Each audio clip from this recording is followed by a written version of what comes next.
Primera de Samuel, capítulo 1, desde el versículo 9. Voy a estar leyendo la Nueva Traducción Viviente, esta versión. Si no la tienen, pueden leerla aquí en la pantalla. Dice esto, la palabra del Señor. Una vez, después de comer lo que fue ofrecido como a sacrificio en Silo, Ana se levantó y fue a orar. El sacerdote Elí estaba sentado en su lugar de costumbre junto a la entrada del tabernáculo. Ana, con una profunda angustia, lloraba amargamente mientras oraba al Señor. E hizo el siguiente voto: Oh Señor de los ejércitos celestiales, si miras mi dolor y contestas mi oración, y me das un hijo, entonces te lo devolveré. Él será tuyo durante toda su vida, y como señal de que fue dedicado al Señor, nunca se le cortará el cabello. Mientras Ana oraba al Señor, Elí la observaba y la veía mover los labios, pero como no oía ningún sonido, pensó que estaba ebria. «¿Tienes que venir borracha?», le reclamó. «Abandona el vino». «Oh no, Señor», respondió ella, «no he bebido vino ni nada más fuerte, pero como estoy muy desanimada, derramaba ante el Señor lo que hay en mi corazón. No piense que soy una mujer perversa, pues he estado orando debido a mi gran angustia y a mi profundo dolor». En ese caso le dijo Elí: «Ve en paz, que el Dios de Israel te conceda lo que le has pedido». «Oh, muchas gracias», exclamó ella. Así que se fue, comenzó a comer de nuevo y ya no estuvo triste. Lleva como título el sermón de esta noche: un proceso necesario, un proceso necesario.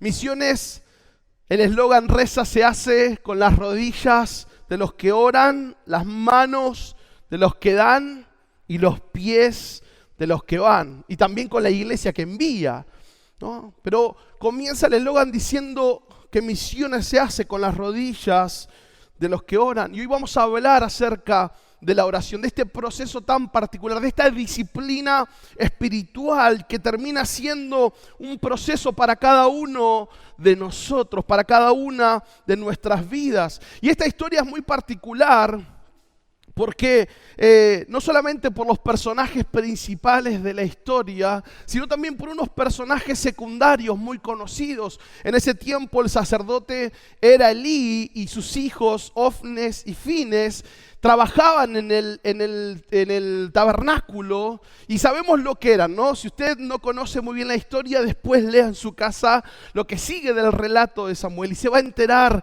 que manga de depravados que eran estos tipos que estaban en el templo, que estaban en el tabernáculo. Cómo se había pervertido el servicio al Señor, que no era ya algo oculto, sino era algo que se hacía a la vista de todos. Era algo que no solamente se evidenciaba, sino que también el Señor ya estaba cansado y iba a cortarlo. Ahora, lo que me llama la atención de esto es que el esposo de Ana se llamaba Elcana. Él, aún sabiendo quiénes eran estos líderes, él aún así iba al tabernáculo a orar, a presentar adoración. Iba al tabernáculo a cumplir con lo que Dios demandaba. Aunque él podría haber dicho: bueno, pero esta gente, manga de irresponsables, esta gente que no busca a Dios, que no tiene temor de Dios, ¿para qué voy a ir? Porque ahí está fulano que no debe estar buscando a Dios. Y seguramente, sabiendo eso, él iba a adorar al Señor. Porque muchas veces pensamos que bueno, que si fulano no está bien, que si mengano no está bien, no puedo buscar al Señor. Y claro que si uno no está en orden, no está a cuentas, uno va a tener que explicarle al Señor por qué. Después vamos a arreglar cuentas, pero mi corazón puede adorar a Dios. Si estoy enfocado en adorar a Dios, puedo hacerlo. Pero Elcana subía con sus dos mujeres. En aquel momento era permitido. Subía con Penina, se llamaba una, y con Ana, la que vamos a estar hablando hoy. Subían a adorar al Señor. Cada año subían a hacerlo. Y cuando pensamos en misiones, cuando hablamos de estas rodillas que oran, lo tenemos que encarar, lo tenemos que ver como un proceso. Y quiero que veamos rápidamente en esta noche cómo la oración es un proceso necesario para nuestras vidas. Lo primero, la oración como proceso de alineación divina. Dice el versículo 9: Una vez después de comer lo que fue ofrecido como sacrificio en Silo, Ana se levantó y fue a orar. El sacerdote Elí estaba sentado en su lugar de costumbre junto a la entrada del tabernáculo. Ana, con una profunda angustia, lloraba amargamente mientras oraba al Señor. Ana era estéril. O sea, a Ana no se le había permitido, dice la Biblia, todavía el Señor no le había permitido ser mamá. Distinto a Penina, que ya tenía muchos hijos. Así que en aquel momento, en tiempos del Antiguo Testamento, que una mujer fuera estéril era considerado una vergüenza, un fracaso. La esterilidad era vista como una vergüenza para su esposo. No era algo fácil para la mujer en aquel momento, sin hablar y sin entrar en que quizás no era la mujer y quizás era él, en fin, ¿no? Si una esposa no podía tener hijos, la costumbre obligaba a entregar a una de las siervas para que pudiera haber descendencia. Y esta condición de esterilidad también era una causa justificada de divorcio. Así que Ana cargaba con esto, viendo a Penina feliz con sus hijos, viendo a su esposo que la amaba, pero no pudiendo tener hijos. Con esta situación tan particular, ella cargaba de forma constante. ¿Y por qué digo de forma constante? Porque su oración muestra eso: profunda angustia, un lloro amargo. No era un tema menor para ella. Y cómo ciertos problemas de la vida pueden tener tanto poder en nosotros que hacen que desviemos la mirada. Una noticia inesperada, una realidad en tu casa o en el trabajo que parece ser inmutable, que no cambia. Circunstancias que se van levantando, que se erigen como gigantes, y de pronto aparece el problema y lo que estaba alineado con el cielo parece desalinearse. Esa mirada que permanecía en el Señor de pronto parece nublarse y ya no se ve como antes las cosas. Y sin darnos cuenta terminamos embargados por esa situación. Terminamos embargados al punto tal de pensar en eso, de irnos a acostar y pensar en eso, de levantarnos pensando en eso, de estar viviendo la vida en modo automático y pensar en eso.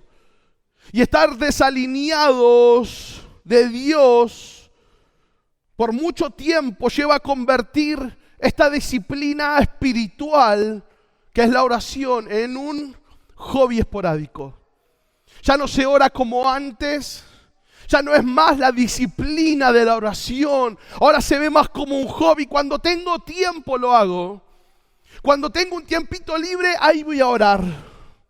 Esta semana estuve muy ocupado, así que no pude orar, pero bueno, el Señor sabe, y estoy tan preocupado por esto, y de pronto el problema lo embarga todo y convierte esa disciplina espiritual en un hobby esporádico.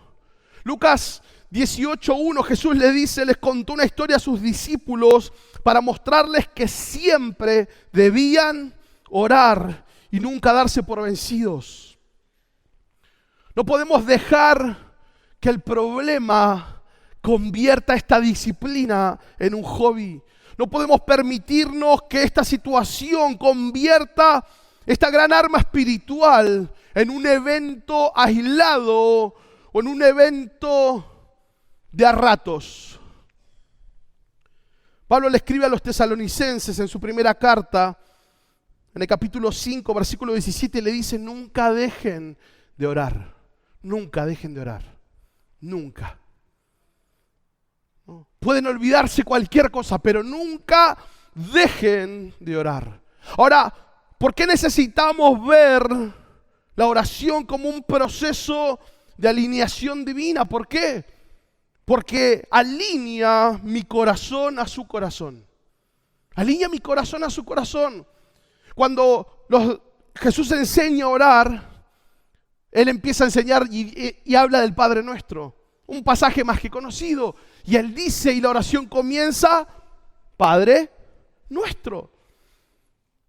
una referencia a Dios muy extraña para aquel tiempo, pero él empieza orando, Padre nuestro. Terminamos la serie de Apocalipsis, ¿sí? 7 cartas a las iglesias de Asia, y en las 7 cartas vimos que lo que primero Cristo hacía, que era que la iglesia lo mirara ¿a quién?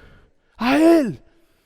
Las 7 cartas comienzan con la presentación de Cristo hacia ellos, haciendo llevar su mirada no a las cosas que pasaban, sino a quién era Él. Y la oración es lo mismo, y este Padre nuestro, lo mismo, Padre nuestro. El modelo de la oración nos recuerda esta verdad poderosa. Dios es tu papá. Dios es mi papá. Dios no es alguien más. Dios no es un conocido, no es un pariente lejano. Dios es mi Padre, Padre nuestro, Padre mío.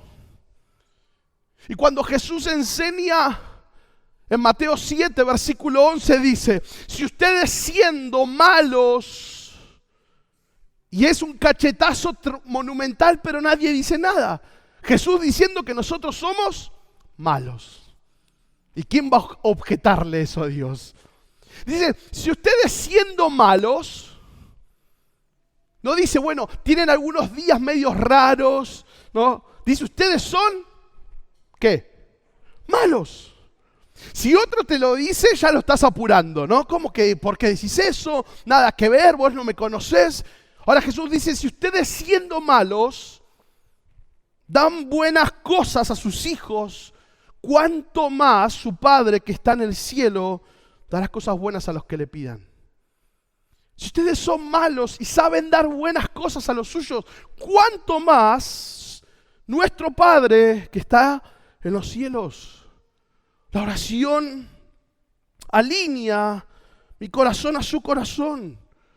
Elevar esa primer palabra en tu habitación, antes de arrancar el auto, antes de abrir el negocio, antes de abrir la oficina, vuelve a llevar tu corazón, que no le estás orando a un mengano, a un fulano, no le estás orando a un gobernante, le estás orando a tu papá. Hay confianza, hay un Padre de amor que te vuelve a recordar eso, te amo, te amo. Digo, me encanta decírselo a mi hija. Me encanta que me lo diga. Yo sé que no lo entiende, pero me encanta decírselo. Y empezar la oración es volver a recordar que voy a orar con papá. Voy a hablar con mi papá. Voy a hablar con alguien con el que puedo tener confianza. Con alguien que me conoce. Con alguien que me espera. Empezar la oración alinea mi corazón a su corazón. Me hace volver a recordar que soy amado.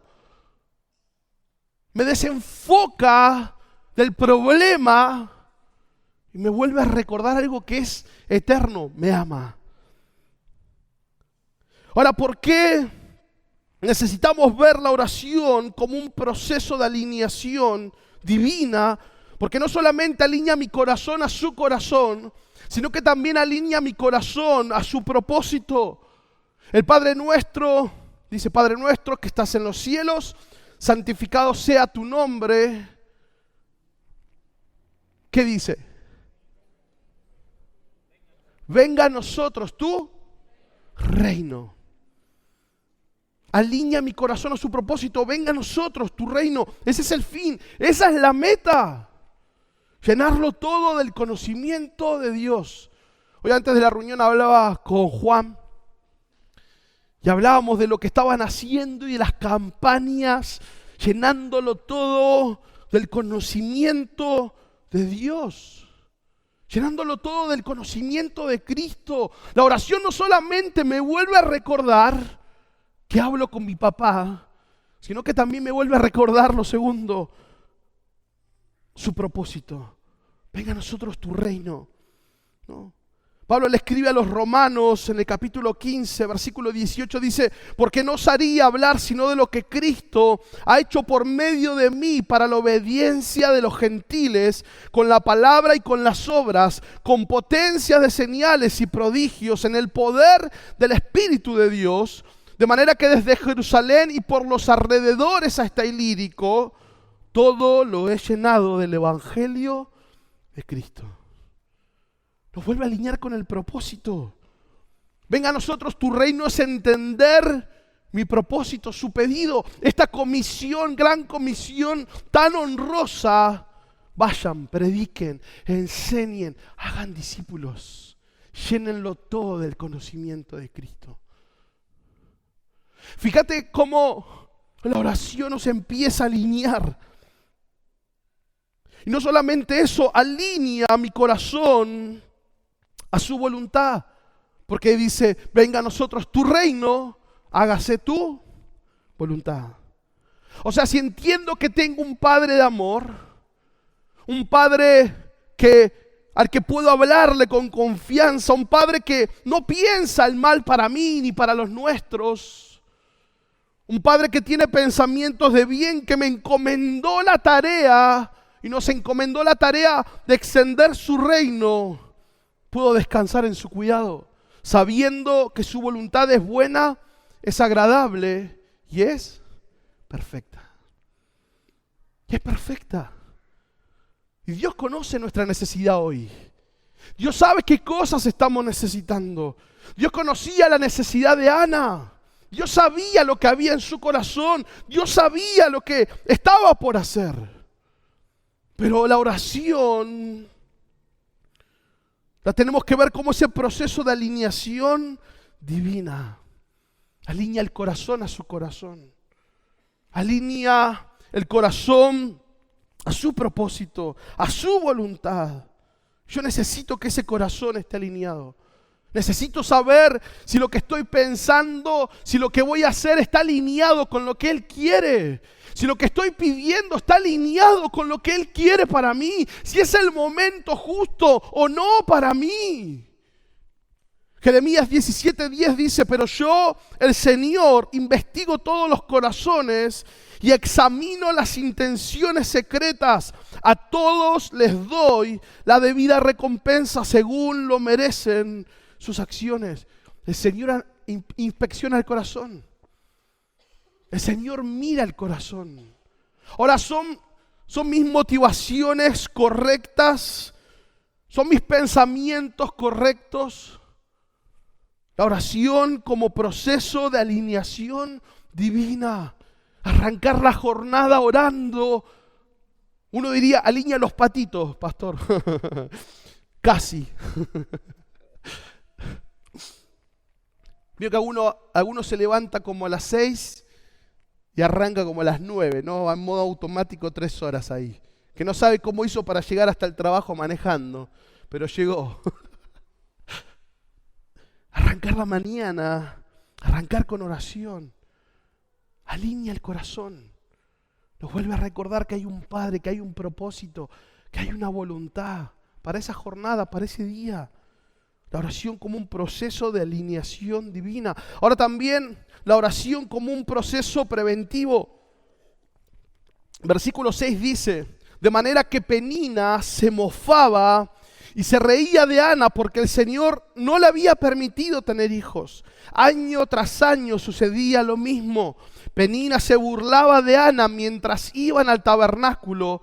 En cada ocasión Ana terminaba llorando y ni siquiera quería comer. La oración como proceso preventivo. Aproximadamente 27 kilómetros separaban a la ciudad de Silo de Ramá. Aproximadamente unas 8 a 10 horas con los niños y demás de caminata para ir hasta el tabernáculo, para ir a presentar las ofrendas.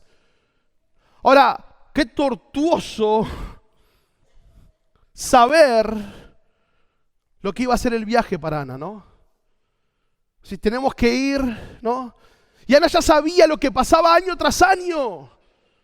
Ana ya sabía lo que Penina le iba a decir, qué le iba a echar en cara. Ana ya lo sufría de antemano. Porque eso es lo que dice, año tras año sucedía lo mismo. Penina se burlaba de Ana mientras iban camino al tabernáculo y Ana terminaba llorando. Y tan amargada que ni siquiera quería comer. Y quizás no es la misma situación que la de Ana, pero hay gente que le pesa que arranque el lunes, porque se tiene que cruzar a su jefe. Y ya le pesa porque sabe que esa semana está el cierre y su jefe se va a poner más que especial. Sabe que se tiene que cruzar a ese compañero que días atrás se cruzaron por un problema laboral y ya hay algo en el corazón que pesa, ¿no? Y fulano, este profesor que va a dar la nueva cátedra, la gente dice que no, que es muy pesado, que no se le entiende. Y esta semana me tengo que juntar con... ¡Ay, no hay forma de patearlo! ¿Te parece conocido? ¿Y por qué tu vieja no avisa que viene para las vacaciones? ¿Cómo? ¿Cuántos días se va a quedar?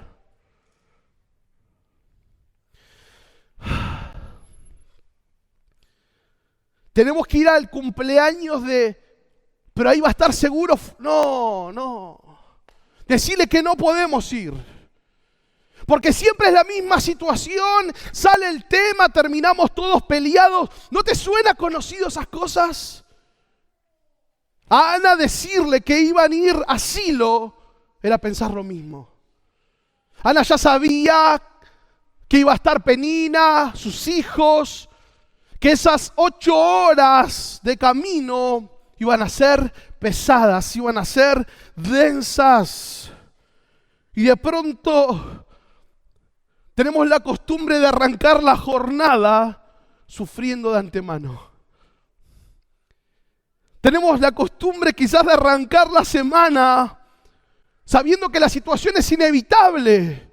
Y ya nos pesa, ya no queremos ir, ya no queremos enfrentarla, tenemos que hacerlo, pero ya nos está pesando.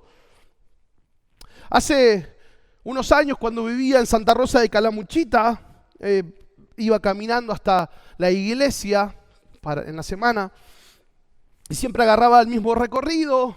Me gustaba ir bordeando el río, era muy hermoso caminar hasta ahí, tenía unos minutos hasta la iglesia.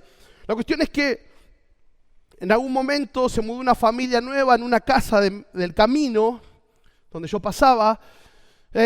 Y esta familia llegó con unos perros hermosos, así, que los dejaban afuera. Y de pronto, pasando, me los crucé. Y yo dije, acá tienen que comer, se van a llenar, se van a empachar al menos. Dije, hermano, el susto que mi vida me pegué con esos perros. Claro, al otro día me había olvidado. Otro susto más. Y ya a la tarde yo sabía que tenía que volver a pasar, y van hasta esos perros condenados ahí. Y lo peor de todo es que a veces me olvidaba de los perros y me acordaba cuando los veía. Entonces hacía la que todos hacen, ¿no? La que tenés algo en la mano, ¿no? Y le vas a tirar. Y los perros medio que estaban. Hasta que me sacaban la ficha que no tenía nada. Así que, sabiendo que era inevitable, sabiendo que iban a estar ahí, que los dueños no los guardaban, yo salía de mi casa buscando una rama, un palo. Así que tenía unas 4 cuadras hasta llegar a ese lugar, iba mirando la calle donde encontrar un palo.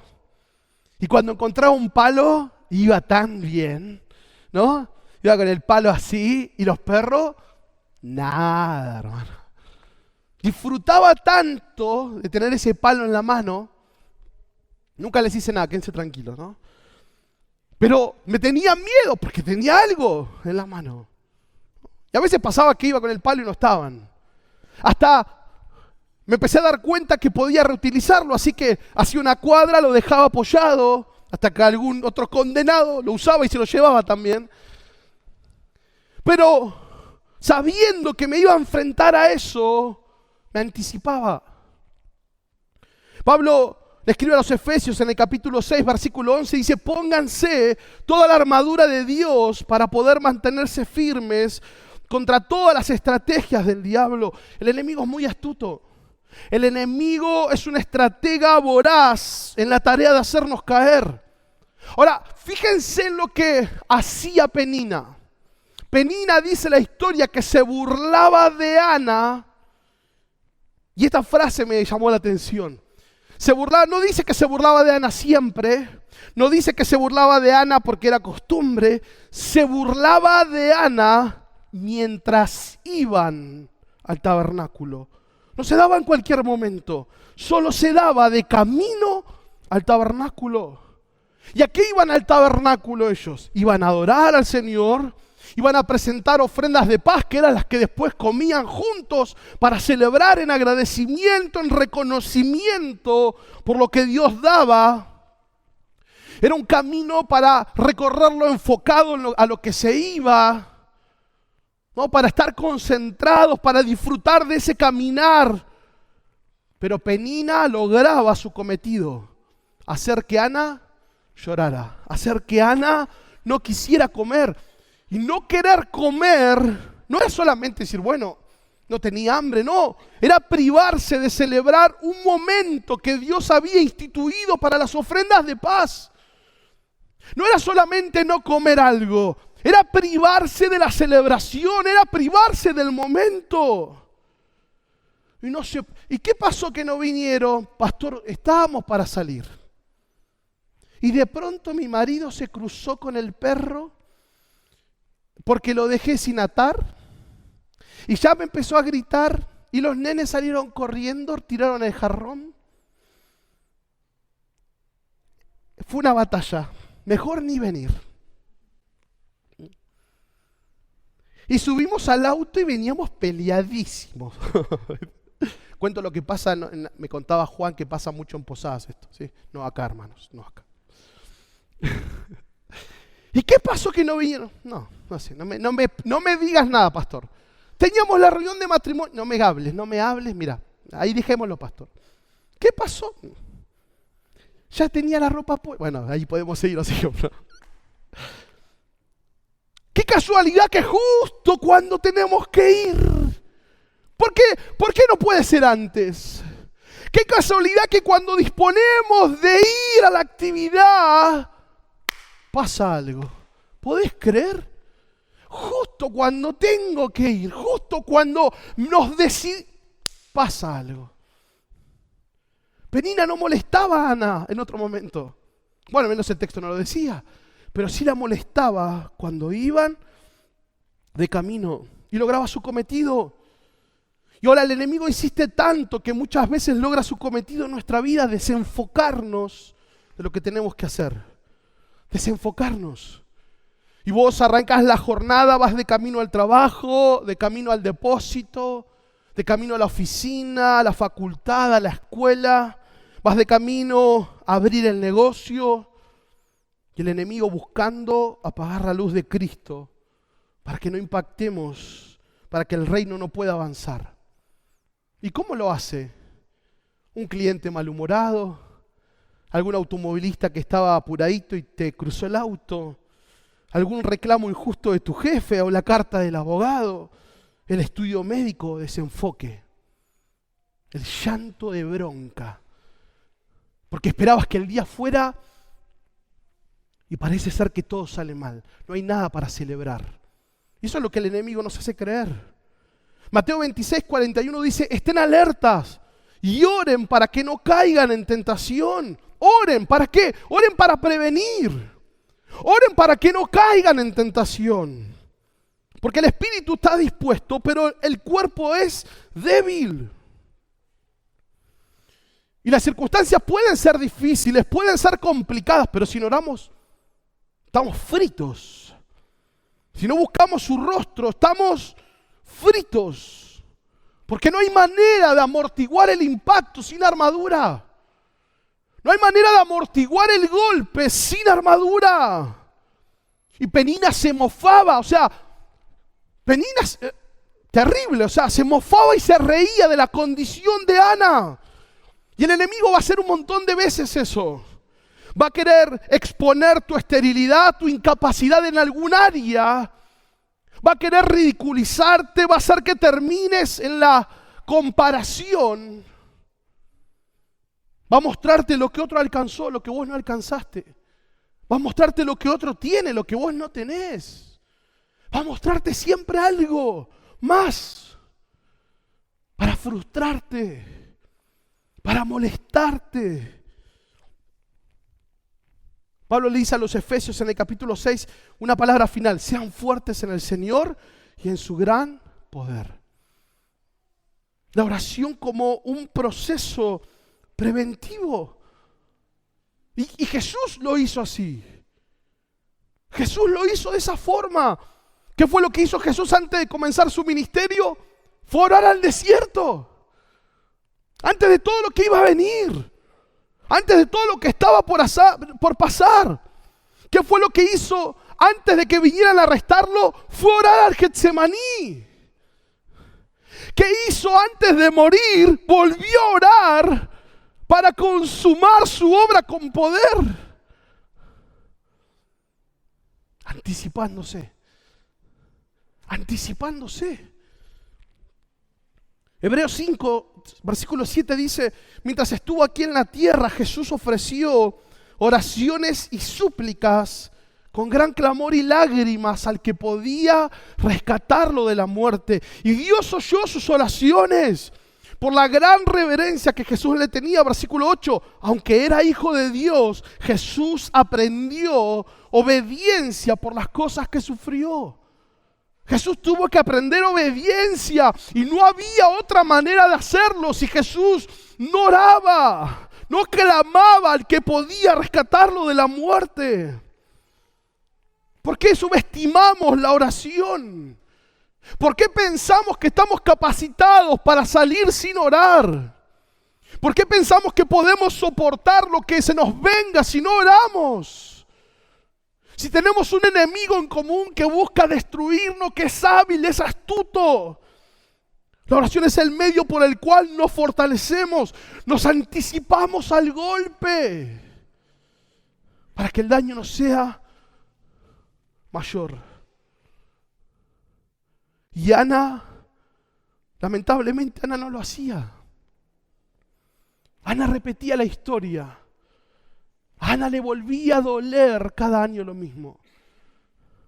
Pero me gusta la historia porque dice que hubo una vez, ¿no?, que se levantó, fue a orar. Versículo 18 dice al final: y después de orar, comenzó a comer de nuevo y ya no estuvo triste. Después de la oración, después de haberse desarmado delante de Dios, ya volvió a comer. No estuvo más triste. Creo que hay cosas que hacemos mal, muchas. Y a veces es llorar delante de nuestros enemigos. Penina la lastimaba y Ana lloraba. Pero qué distinto es cuando Ana llora en la presencia del Señor. Porque ese llanto en la presencia del Señor les devolvió el apetito, les devolvió la alegría. Y qué bueno es reconocer que hay cosas que nos cuestan. Qué bueno es reconocer que hay cosas que nos duelen. ¿Para llorar delante de quién? Para llorar delante de Dios. Para ir delante de Dios, para derramar el corazón. Ana le dice: derramé lo que había en el corazón. Y después de derramarlo delante de Dios, volvió a comer. Ya no estaba más triste. La oración como proceso preventivo. Y termino. La oración como proceso de fe y amor. Versículo 25 dice: después de sacrificar el toro, llevaron al niño Elí. Señor, ¿se acuerda de mí?, preguntó Ana. Soy aquella misma mujer que estuvo aquí hace varios años orando al Señor. Le pedí al Señor que me diera a este niño y Él concedió mi petición. Ahora se lo entrego al Señor y le pertenecerá a Él toda su vida. Y allí ellos adoraron al Señor. Es una escena fuertísima, ¿eh? Es una escena muy fuerte. Ana vuelve después de unos años adelante del hombre que la había acusado de estar ebria, la había acusado de estar borracha, un hombre que estaba perdiendo el discernimiento espiritual, un hombre que estaba en decadencia y sin que él supiera se venía a su final. Y sin que él supiera, Dios le estaba mostrando al que iba a seguir. Y Ana le dice, ¿se acuerda de mí? Yo era la mujer que vino hace unos años a llorar a este lugar, a orar por ese hijo. ¿Se acuerda de mí acá? Que vine a orar a este lugar. Y el texto dice que cuando ella va a orar esa vez, él estaba sentado como siempre, como era costumbre, dice el texto. Totalmente desenfocado. La oración como un proceso de fe y amor. Le dice, yo vine a orar por este niño, ahí estaba su hijo. Yo vine a orar por él, ¿se acuerda? Es como cuando alguien viene, pastor, ¿se acuerda que oraba por mi esposo? Este es mi esposo. Pastor, ¿se acuerda que orábamos por esto? Acá están los resultados del estudio. Pastor, ¿se acuerda que orábamos hace unos años por esta deuda? Mira, aquí está el libre deuda. Pastor, ¿se acuerda cuando lloramos y oramos por esta situación? Aquí está. Y vengo a devolvérselo al Señor. Porque fue lo que prometí. Ana le dice, soy la misma mujer que estuvo acá orando. Ahora también, de alguna manera, es decirle, soy la mujer por la cual nadie oraba. ¿Cómo? Claro. Soy la mujer por la cual nadie oraba. Humanamente, Elcana no podía hacer nada por la esterilidad de Ana. Penina no podía hacer nada humanamente por la esterilidad de Ana. Y Elí, el sacerdote, humanamente no podían hacer nada por la esterilidad de Ana. Pero espiritualmente sí. Espiritualmente sí, porque la oración se convierte en ese proceso de fe y amor. Fe porque me alinea con el Todopoderoso. Y amor porque me hace responsable de mi hermano. Cuando Caín mata a Abel, Dios le dice, ¿dónde está tu hermano? Y Caín altivo le dice, ¿yo soy acaso guarda de mi hermano? Sí. Porque a veces nos preguntan, pastor, ¿dónde está fulano? ¿Y por qué no lo llamás? Pastor, ¿qué pasa con fulana que hace mucho que no viene? ¿Por qué no la llamás? Bueno, pero es que tengo mis cosas. ¿No te das cuenta que somos guardas de nuestros hermanos? La oración como un proceso de fe y amor. Fe porque me alinea con Dios, con el Todopoderoso. Pero amor porque me hace responsable de mi hermano. Su esposo Elcana, que la amaba tanto, en vez de orar por su mujer afligida, le dice, ¿no te soy yo mejor que 10 hijos? O sea, ¿cómo? En vez de orar por tu mujer, le reprochás que vos sos mejor. En vez de orar por tu mujer, le reprochás que vos sos más capaz, que vos sos mejor. En vez de orar por tu mujer, le reprochás que con vos tiene todo. Elcana tendría que haber orado con su esposa. Tendrían que haber pedido juntos. Pero Elcana le dice, ¿no te soy yo mejor que 10 hijos? Penina podría haber acompañado a esa mujer. Penina podría haber hecho de esas 8 horas al tabernáculo 8 horas de una sanidad al corazón, 8 horas de un ánimo, de una fe, diciéndole, Ana, vamos a orar juntas. Ana, mirá, Dios me regaló esto, a vos te puede dar también. Pero Penina se mofaba, se burlaba. Hacía escarnio de su situación. Y ni hablar del sacerdote.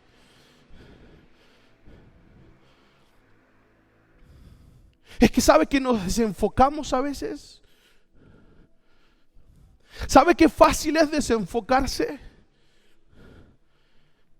Hace muchos años atrás, cuando empecé a trabajar en la oficina de la iglesia en Buenos Aires, estaba en tiempo de instituto, así que el tiempo que me tocaba estar afuera iba a trabajar a tiempo completo, estaba ahí, atendíamos. Y se volvió tan monótono la oficina, que la oficina empezó a matar lo ministerial. Así que nosotros éramos administrativos en vez de pastores. Así que era atender el teléfono, mandar algunos correos electrónicos, pagar algunas cosas. Y eso empezó a calar profundo. Eso empezó a hacer que mi vida se desenfoque. Al punto tal, y con vergüenza lo cuento, ¿no? El templo tenía un horario de cierre. Así que el templo a las 6, si no había reunión, se cerraba por la hora, por la zona. Teníamos una cámara de vigilancia que daba al salón, podíamos ver quién entraba. 6 menos 5 entra un hombre, se sienta en el último banco. Y estábamos ahí en la oficina con otro pastor. ¿Y sabe cuál fue el comentario de los dos? Justo ahora que tenemos que cerrar viene. Así que me levanté de la oficina. Cuando entro al templo, él estaba llorando. Y usted dice, bueno, pastor, ¿y qué hizo? ¿Sabe lo que hice? Le toqué el hombro, le dije, a las 6 cerramos.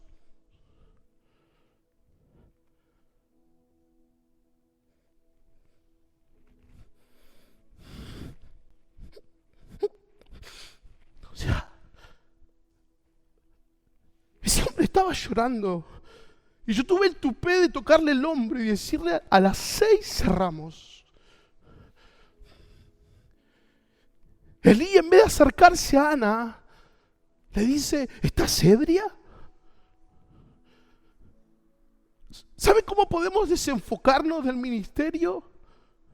¿Cómo podemos esquivar la realidad y clavarnos en un programa, en un estudio, en una posición? Es fácil. Es fácil perder el eje de la necesidad, es fácil. Es fácil solo pensar en una actividad y perder a las personas que asisten, es fácil. Es fácil desenfocarse.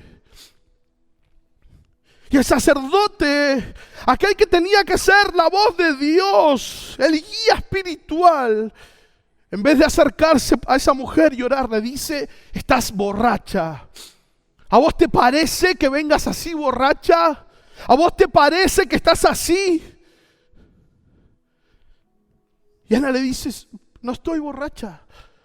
Estoy tan afligida, estoy tan mal.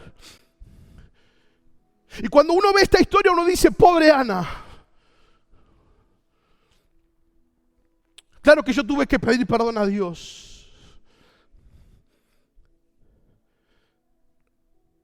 Y claro que tuve que volver a ese hombre, pedirle perdón y orar por él.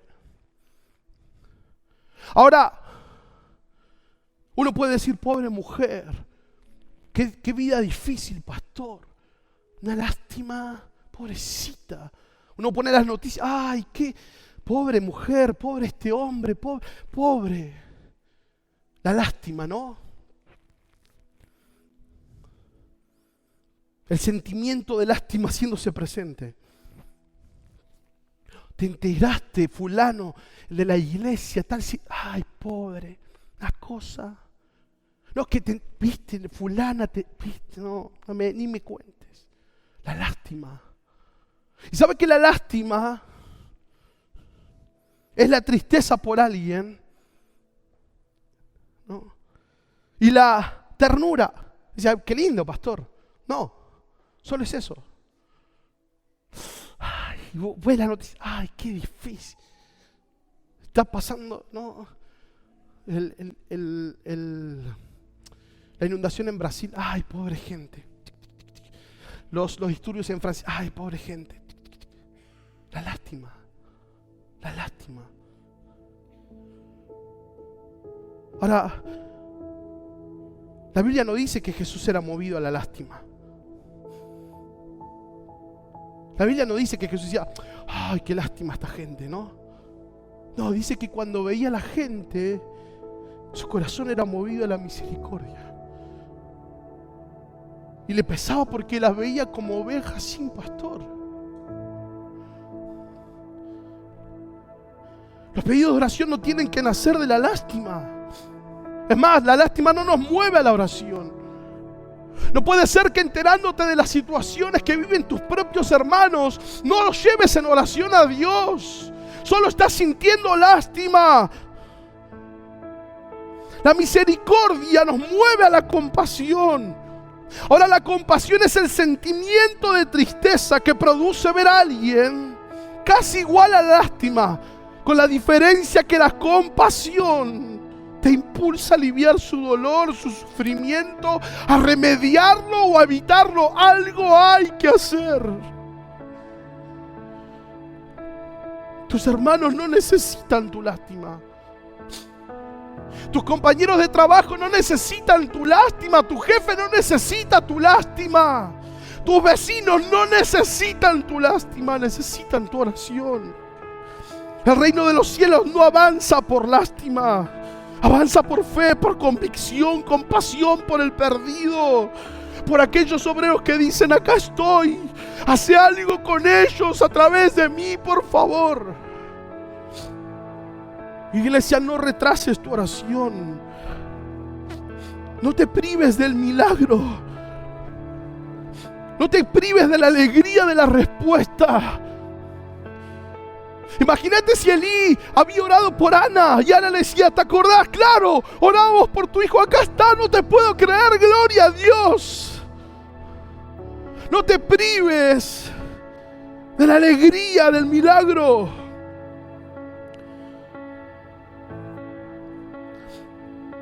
No dejes de involucrarte. Involucrate, iglesia, a través de la oración. A través de la oración. A veces vemos el mundo misionero como diciendo: ay, qué lástima esta pobre gente que se va hasta lejos de su casa, de su familia. No sientas lástima del misionero. Ora por ellos. No los conozco, pastor. 10 familias tenemos. Esta semana te vamos a mandar el enlace para que puedas volver a leer de ellos. Toma una familia, no les conozco, no importa. Pero son nuestros hermanos. Decirle al Señor que te ponga, pero Señor, orá por ellos. Orá por ellos un mes, orá por ellos. La carga misionera no es solamente de los que van, es parte de nuestra vida. No pongas excusas para orar. No pongas excusas para involucrarte. Porque hay un Dios de milagros dispuesto a obrar en tu vida, pero también en nuestra ciudad, en nuestro país y hasta lo último de la tierra. No sientas lástima, sé movido a la misericordia, sé movido a la compasión. No tenés el llamado para ir, pero podemos orar. Podemos acompañar a Ana en su proceso. No seas como Penina. No seas como el Cana, no seas como el sacerdote. Pablo le escribe a los Gálatas en el capítulo 6 y dice: ayúdense a llevar los unos las cargas de los otros y obedezcan de esa manera a la ley de Cristo. Si te crees demasiado importante para ayudar a alguien, solo te engañas a ti mismo. No eres tan importante. Tan importante sos que no podés orar por alguien. Tan importante es tu vida que no tenés unos minutos para orar por la familia. No puedo sacarme de la cabeza a Beatriz. Hace 2 semanas atrás vinieron 2 matrimonios. Se conocieron en el hospital, 2 hijas. 3 años y 1 año y medio. Las 2 vinieron buscando un milagro. Las 2 creían que Dios iba a hacer la obra. Y el mismo día, después de estar tiempo en terapia intensiva, la nena de 1 año y medio es pasada a sala y en poco le dan el alta. Pero la nena de 3 años murió. ¿Y saben dónde estaba? Vinieron acá, se sentaron ahí atrás. ¿Les saludaste? ¿Les preguntaste por qué estaban? Tan importante sos que no podés abrazar a alguien. Tan importante sos para dedicarle 2 minutos y preguntarle quién es, qué hace, por qué puedo orar por vos. ¿No te das cuenta que tenés algo tan poderoso en tus manos, la oración?